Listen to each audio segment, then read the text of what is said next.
सुने बहुजन नायकों की कहानियां। अभी डाउनलोड करें बहुजन स्टोरीज ऐप।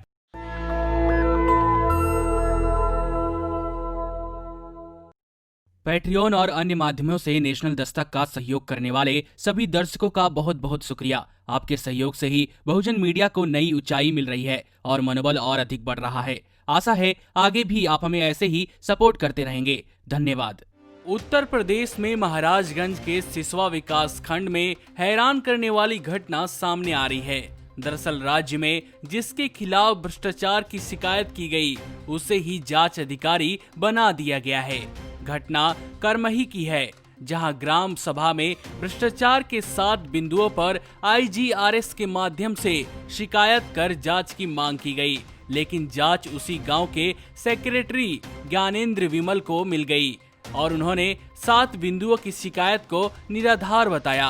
आपको बता दें कि इस गांव में होने वाले घोटाले में गांव के सेक्रेटरी ज्ञानेंद्र विमल की अहम भूमिका रहती है।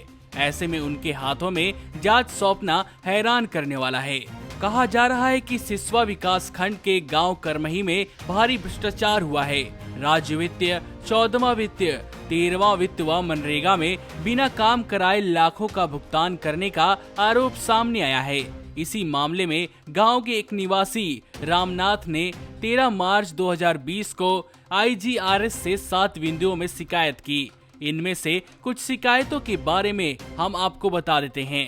शिकायतकर्ता रामनाथ ने गांव में इंटरलॉकिंग के नाम पर भुगतान लेने के बाद भी आज तक इंटरलॉकिंग नहीं बनने, ग्राम पंचायत में वर्ष 2019 से 20 में पथ प्रकाश के नाम पर बड़े पैमाने पर भ्रष्टाचार करने, कूड़ादान व साफ सफाई के नाम पर लाखों की हेराफेरी की बात कही।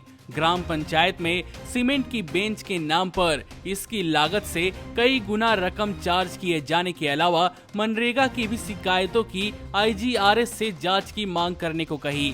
लेकिन हुआ ये कि इस मामले को सामने आने से रोकने के लिए इसकी जांच उसी ग्राम सभा, मतलब जिस गांव में गड़बड़ी को लेकर शिकायत की गई है, उसी गांव के सेक्रेटरी ज्ञानेंद्र विमल को दे दी गई है। जबकि इस गांव के कामों में जितने घोटाले होते हैं, उसमें सेक्रेटरी की भूमिका अहम होती है, क्योंकि भुगतान वाले चेक पर दोनों लोगों के हस्ताक्षर होते हैं। ऐसे में जिन लोगों पर भ्रष्टाचार के आरोप लगे हैं, उन्हें जांच सौंप दी गई है, जो कि काफी हैरान करने वाला मामला है। ऐसा लगता है कि गांव में भ्रष्टाचार का बड़ा खेल चल रहा है।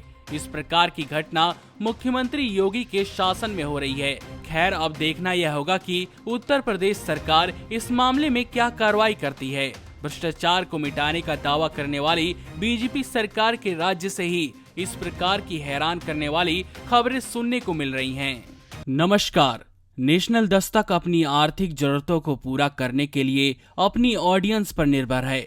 बहुजन समाज से संबंधित मुद्दों को उठाने के कारण YouTube की तरफ से नेशनल दस्तक की कई वीडियो पर एड्स नहीं दी जाती, जिसके कारण हमें आर्थिक समस्याओं का सामना करना पड़ रहा है। आपका एक छोटा सा कदम बहुजन मीडिया को बचा सकता है। आपके सहयोग और सहायता के कारण ही हमने अभी तक यह मुकाम हासिल किया है। नेशनल दस्तक को आप पैट्रियन के जरिए सपोर्ट कर सकते हैं। इसके साथ ही आप अन्य माध्यमों जैसे UPI, गूगल पे, डेबिट कार्ड, वॉलेट, फोन पे आदि से भी हमारी मदद कर सकते हैं, जिसका लिंक वीडियो के नीचे डिस्क्रिप्शन में डाल दिया गया है। पैट्रियन पर आप हमें प्रतिमाह $2 यानी 140 रुपए प्रतिमाह से हमारे साथ जुड़ सकते हैं। दूसरे माध्यमों में राशि की कोई सीमा नहीं है। आपके सहयोग से ही बहुजन मीडिया को एक नई दिशा मिली है और इसे अभी एक नए मुकाम तक लेकर जाना बाकी है, जो आपके साथ के बिना संभव नहीं है। आपसे डायरेक्ट फंडिंग से हम आपके अधीन हो जाएंगे और एक स्वतंत्र मीडिया के तौर पर समाज की आवाज को बुलंद कर पाएंगे। धन्यवाद। नेशनल दस्तक को देखने वालों से अपील है कि वह नेशनल दस्तक के सपोर्टर फॉर्म को भरें, ताकि हम सीधे आपसे जुड़ सके। नेशनल दस्तक की आपसे गुजारिश है कि अगर इसको बचाना चाहते हैं तो नेशनल दस्तक को सब्सक्राइब करने के लिए रेड कलर के सब्सक्राइब बटन को दबाएं, फिर बेल आइकन की घंटी दबाएं। नेशनल दस्तक को बचाने के लिए बहुत जरूरी है कि हर खबर को शेयर करें, लाइक करें, कमेंट जरूर करें।